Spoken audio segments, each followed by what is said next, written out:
I hope you all are fine and doing great thing in your life. So आज हम देखने वाले हैं एक्स्ट्रा क्रोमोसोमल इनहेरिटेंस या साइटोप्लाज्मिक इनहेरिटेंस के बारे में। तो ये वीडियो जो होने वाली है बेसिक से होने वाली है। यहाँ पे एक दो एग्जाम्पल हम देखेंगे और बहुत सारे एग्जाम्पल बच जाएंगे। तो अगर आपके रिस्पॉन्स के अनुसार हम तय करेंगे कि आगे इस पर वीडियो बनाना चाहिए कि नहीं। तो अगर आपको ये वीडियो पसंद आता है तो आप लाइक करेंगे, कमेंट करेंगे और कहेंगे कि इस टॉपिक के जो इतने भी एग्जाम्पल बच रहे हैं लाइक सेल कॉइलिंग, ठीक है, और जो भी CMS साइटोप्लाज्मिक मेल स्टेरिलिटी, ये सब वीडियो मैं आगे आपको प्रोवाइड करा दूंगा और क्वेश्चन भी हम कर लेंगे। तो चलिए हम देखते हैं the extra chromosomal inheritance also known as cytoplasmic inheritance. तो सबसे पहले इसे एक्स्ट्रा क्रोमोसोमल इनहेरिटेंस क्यों कहते हैं, आपसे कोई पूछ सकता है। तो आप बताएंगे कि जैसे हमारे सेल में जो होता है DNA मुख्य रूप से न्यूक्लियस के अंदर प्रेजेंट होता है। देखिए न्यूक्लियस होता है, इसके अंदर DNA होता है, लेकिन हमारे सेल के अंदर दो और ऑर्गेनेल होते हैं लाइक माइटोकॉन्ड्रिया एंड क्लोरोप्लास्ट। तो माइटोकॉन्ड्रिया एंड क्लोरोप्लास्ट के पास भी DNA होता है। तो जो इनहेरिटेंस न्यूक्लियस में प्रेजेंट DNA के द्वारा होते हैं इसे नॉर्मल इनहेरिटेंस बोलते हैं।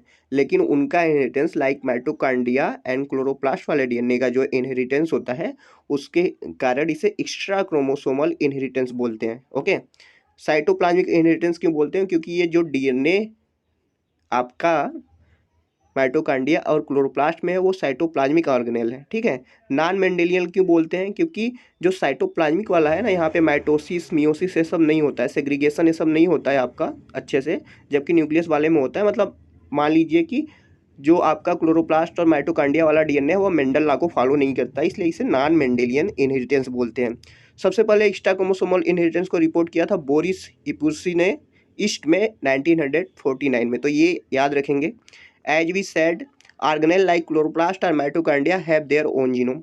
इसे सेमी ऑटोनॉमस सेल ऑर्गेनेल भी बोलते हैं, आप सबको पता है, ठीक है। इसका ओरिजिन कैसे हुआ था, इंडो सिम्बियोटिक थ्योरी, ठीक है। सिम्पर और मुर्गेलिस का आप सबको पता होगा कि कैसे कैसे ये organelle cell within cell भी इन दोनों ऑर्गेनेल को बोलते हैं, ठीक है। हाउ ये scientist still don't understand how these organelle have created their own genome. अभी तक मतलब कोई पुख्ता सबूत नहीं है कि ये जो सेल ऑर्गेनेल लाइक क्लोरोप्लास्ट और माइटोकॉन्ड्रिया ये DNA कैसे इनके अंदर आया, ठीक है। इंडो सिम्बियोटिक थ्योरी कहता है कुछ पल के लिए, एविडेंस देता है, लेकिन वो पूरा प्रूफ नहीं है। यहाँ पे कुछ इन्फॉर्मेशन है, ठीक है। तो न्यूक्लियर जीन जो होता है न्यूक्लियस में होता है, जिसके पास 25,000 से 35,000 जीन होते हैं, ओके। जो कि सारा कैरेक्टर मोस्टली जो है न्यूक्लियर जीन के द्वारा ट्रांसक्रिप्शन ट्रांसलेशन जो भी जितने भी कैरेक्टर मुख्य रूप से वो न्यूक्लियर जीन के द्वारा कंट्रोल होते हैं। बट साइटोप्लाज्मिक जीन भी होते हैं। क्लोरोप्लास्ट में 110 जीन होता है, 110 जीन, एंड माइटोकॉन्ड्रिया में 37 जीन। तो आप कहेंगे भैया यहाँ पे तो न्यूक्लियस के पास इतना सारा जीन है, क्लोरोप्लास्ट और माइटोकॉन्ड्रिया के पास तो बहुत थोड़ा सा जीन है, तो क्या डिफरेंस ऐसा हो जाता है, हमें क्लोरोप्लास्ट और माइटोकॉन्ड्रिया या साइटोप्लाज्मिक इनहेरिटेंस पढ़ने की क्या ज़रूरत होती है। ज़रूरत इसलिए होती है क्योंकि यही सारा बहुत सारा फिनोटिपिक चेंज लाता है, ठीक है। आपका न्यूक्लियर जीन तो नॉर्मल होता है, सब एक जैसा होता है, लेकिन ये माइटोकॉन्ड्रिया और क्लोरोप्लास्ट के द्वारा बहुत सारा फिनोटिपिक चेंज देखने को मिलता है, इसलिए ये स्टडी करना बहुत इंपॉर्टेंट हो जाता है। तो वाई सो मच इंपॉर्टेंट, क्योंकि फिनोटिपिक चेंज जो होता है, अभी हम बात करेंगे मिराबिलिस जलापा का, ठीक है, पोकी स्ट्रेन का, इस वीडियो में हम बात कर लेंगे। तो वहाँ पर आपको समझ में आ जाएगा डिफरेंस क्या है मेंडेलियन नॉन मेंडेलियन या मेंडेलियन और साइटोप्लाज्मिक में। आपका जो मेंडेलियन होता है, लाइक अगर मैं थोड़ा सा एक्सप्लेन करना चाहूँ तो जैसे नॉर्मल जो इनहेरिटेंस होता है न्यूक्लियर DNA का, तो क्या होता है, आपका फीमेल होती है वो एग प्रोड्यूस करती है, मेल होता है स्पर्म, दोनों के पास DNA होता है, जाके फ्यूज होता है, कोई भी प्रोजेनी बनता है, उसके पास आधा जो कैरेक्टर होता है या जीन होता है वो एक पेरेंट का होता है और आधा दूसरे पेरेंट का होता है, तो वो बाई पेरेंटल क्रॉस होता है, बाई पेरेंटल इनहेरिटेंस होता है। जो नॉर्मल इनहेरिटेंस होता है न्यूक्लियर जीन के द्वारा होता है। लेकिन साइटोप्लाज्मिक इनहेरिटेंस में क्या होता है, आपका जो DNA होता है वो क्लोरोप्लास्ट और माइटोकॉन्ड्रिया, कैसे देखिए यहाँ पे एक्सप्लेन करता हूँ मैं थोड़ा सा आपको कि समझ में आ जाए। जैसे मान लीजिए ये आपका सेल था, सेल में ये वाला न्यूक्लियस था, ये मान लीजिए क्लोरोप्लास्ट वाला है, ठीक है। तो न्यूक्लियस वाला तो अपना नॉर्मल दे रहा है बाई पेरेंटल, लेकिन देखिए एग, जैसे मान लीजिए एग है और स्पर्म है, तो स्पर्म जा रहा है, स्पर्म वाला DNA जाके ऐसे कर जा रहा है, पूरा साइटोप्लाज्म नहीं जा रहा है, इसका बस न्यूक्लियस मूव कर रहा है एग के अंदर। तो ये फीमेल के एग में माइटोकॉन्ड्रिया भी रहेगा, क्लोरोप्लास्ट भी रहेगा।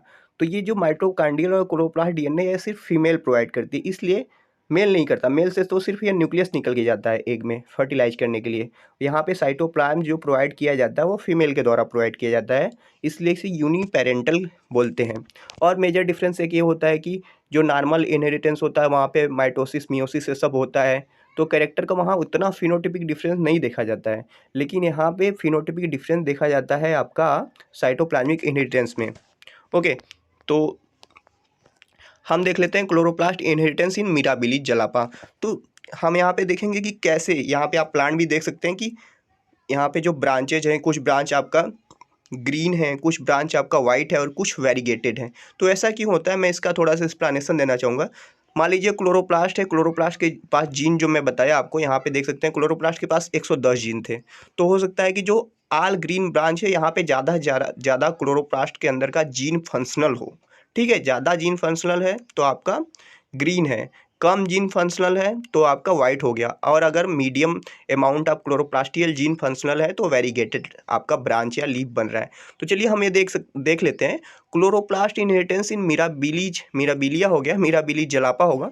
तो इसका सबसे पहले स्टडी किए थे Carl Correns in 1908, first reported non Mendelian inheritance in Mirabilis jalapa plastid DNA. तो कार्ल कोरेंस ने 1908 में देखा था मिराबिली जलापा, इनकम्प्लीट डोमिनेंस भी डिस्कवर्ड किया था, वो कह सकते हैं। Variant of Mirabilis jalapa in which some branch had white leaf, some branch have green leaf and some had variegated leaf. तो 3 तरह का लीफ है भाई, वाइट है, ग्रीन है, वेरीगेटेड है, और ये क्यों है मैंने एक्सप्लेन किया आपको। तो अब यहाँ पे थोड़ा क्रॉस होगा, तो आपको क्रॉस से देखिए समझ में आ जाएगा। देखिए मान लीजिए ये है, ये यहाँ पे देखिए ग्रीन वाला आपको दिख रहा है ना, ग्रीन वाला लीफ। तो ये मान लीजिए हम फीमेल ले लेते हैं कि ये फीमेल है, और मेल कोई भी मेल का लाते हैं। ये मान लीजिए पॉलन ग्रेन है या कोई भी स्पर्म, आप पॉलन ग्रेन से ही समझिए।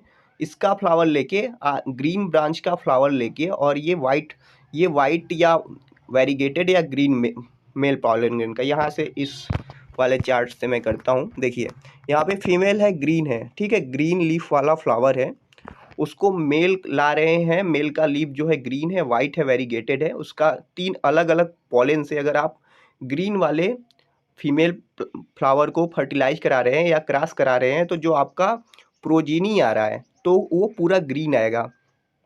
आप चाहे जिस तरह का पॉलन ग्रेन, चाहे जिस प्लांट से ले आए, या चाहे जो भी ग्रीन रहे, वाइट रहे, वेरीगेटेड रहे, वो सब ग्रीन बनाएगा। ऐसे ही अगर वाइट ब्रांच वाले फ्लावर को ले लिया फीमेल का, मेल चाहे ग्रीन वाला लाए, वाइट वाला रहे, वेरीगेटेड वाला रहे, सब वाइट ही बनाएगा। देख रहे हैं, जो फीमेल का जो कैरेक्टर है वही प्रोजेनी में जा रहा है, मेल का कोई मतलब ही नहीं है। ग्रीन लाओ, वाइट लाओ, वेरीगेटेड लाओ, कोई मतलब नहीं फीमेल का।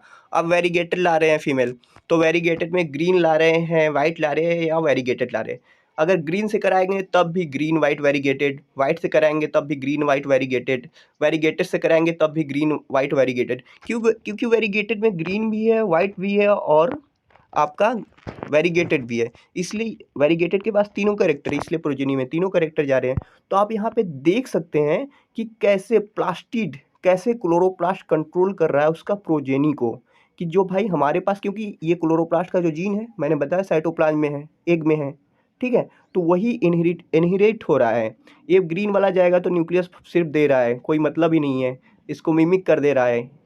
तो जो फीमेल के पास जो कैरेक्टर है वही इनहेरिटेंस हो रहा है, इसलिए इसे बोलते हैं साइटोप्लाज्मिक इनहेरिटेंस, यूनिपेरेंटल इनहेरिटेंस।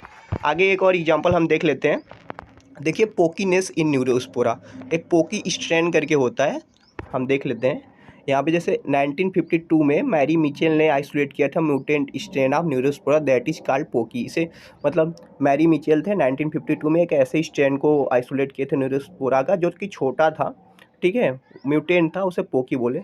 एक इसका क्या कैरेक्टर था भाई, ये बहुत स्लो ग्रो करता था, जो पोकी स्ट्रेन था न्यूरोस्पोरा का, और इस तो मैटरनल इनहेरिटेंस, मतलब इसके पास क्या होता था, एबनॉर्मल अमाउंट ऑफ साइटोक्रोम, जो मतलब मैटरनल वाला होता था, मैटरनल से आते थे, उसके पास एबनॉर्मल अमाउंट ऑफ साइटोक्रोम या तो घट जाता था, बढ़ जाता था। नॉर्मल के पास नॉर्मल अमाउंट ऑफ साइटोक्रोम था, लेकिन जो ये पोकी स्ट्रेन था इसके पास एबनॉर्मल अमाउंट था। It is possible to cross some fungi in such a way that one parent contribute the bulk of cytoplasm to the progeny and this cytoplasm contributing parent is called female even to no sex is involved। तो वही मतलब है आपका कि जो है मैं बता रहा हूँ ना, साइटोप्लाज्म एक के पास है तो वही माइटोकॉन्ड्रिया का, वही क्लोरोप्लास्ट का ट्रांसमिशन कर रहा है, मेल का कोई रिस्पॉन्सिबिलिटी नहीं है यहाँ पे, वही वजह है। Maternal inheritance for the poke phenotype was establish is the following cross. ये देखिए क्रास देखेंगे समझ जाएंगे। देखिए पोकी फीमेल लिया आपने, जो म्यूटेंट वैरायटी है न्यूरोस्पोरा को वो लिया, वाइल्ड टाइप मेल लिया। तो अगर पोकी फीमेल ले रहे हैं तो सब आल आल जो है आपका आल पोकी बन रहा है, ठीक है। वाइल्ड वाला भी सब जितने भी प्रोजेनी आ रहे हैं सब आल पोकी, मतलब पोकी स्टैंड मिल रहा है।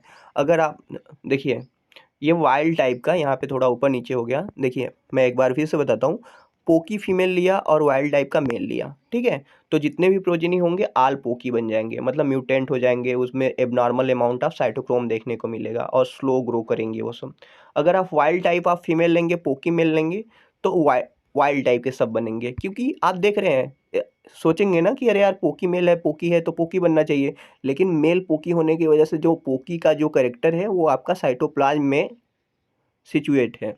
तो साइटोप्लाज्म तो मेल कंट्रीब्यूट करेगा नहीं, साइटोप्लाज्म तो फीमेल करेगा। तो इसलिए अगर वाइल्ड टाइप फीमेल रहेगी तो सब, यहाँ पे डायग्राम से भी समझ लेंगे। देखिए यहाँ पे नॉर्मल फीमेल है, ठीक है, नॉर्मल फीमेल का आप देख रहे हैं यहाँ पे नॉर्मल फीमेल है। यहाँ पे अगर पोकी नॉर्मल फीमेल पोकी मेल लेंगे तो सब नॉर्मल यहाँ पे आएंगे, देख रहे हैं ना डायग्राम में। पेंसिल से मैं दिखा देता हूँ, यहाँ पे देखिए ये नॉर्मल फीमेल का है, ये पोकी मेल है। जब इसमें क्रॉस हो रहा है तो सब नॉर्मल, इसको स्पोर है, ये सब आर्ट है, इसको स्पोर सब नॉर्मल बन रहे हैं। लेकिन अगर आगे देखेंगे नॉर्मल फीमेल है, ठीक है, नॉर्मल मेल है, सॉरी देखिए ये जो है नॉर्मल मेल है आपका इस बार, और ये पोकी फीमेल है। तो सब पोकी बन जाएंगे। तो बस इतना है, दोनों एग्जाम्पल में आप इतना समझ सकते हैं कि जो कैरेक्टर फीमेल के पास रहेगा वही प्रोजेनी में पास करेगा। तो इससे क्या सिद्ध होता है कि साइटोप्लाज्म का इनहेरिटेंस हो रहा है। जो जीन साइटोप्लाज्म में सिचुएट होते हैं वही एक जनरेशन से दूसरे जनरेशन में जा रहे हैं। मेल का न्यूक्लियस का रहेगा तो मेल फीमेल दोनों साथ साथ कंट्रीब्यूट करेंगे जो भी कैरेक्टर रहेगा। लेकिन ये साइटोप्लाज्मिक इनहेरिटेंस, यूनिपेरेंटल क्रॉस या यूनिपेरेंटल इनहेरिटेंस या एक्स्ट्रा क्रोमोसोमल इनहेरिटेंस, वो कैरेक्टर जो माइटोकॉन्ड्रिया और क्लोरोप्लास्ट के में होगा वो फीमेल के द्वारा रेगुलेट होगा। इस पे बहुत सारे क्वेश्चन आते हैं अभी, बहुत सारे, जैसे सेल कॉइलिंग इन स्नेल, ठीक है, साइटोप्लाज्मिक मेल स्टेरिलिटी, ठीक है, कप्पा पार्टिकल इन पैरामीशियम, ये सब है, बचे हैं अभी। मैं ये वीडियो अपलोड कर दे रहा हूँ आप सबको। अगर अभी तक बचे हैं तो आप कमेंट में बताइए कि उसके ऊपर वीडियो लाऊं या नहीं, आपको पसंद आया नहीं बस। और बहुत सारे क्वेश्चन है, मैं करा दूंगा। ओके, चलता हूँ मैं, मिलूंगा आपसे किसी और नेक्स्ट वीडियो में किसी और नए टॉपिक के साथ। Thank you for watching this video.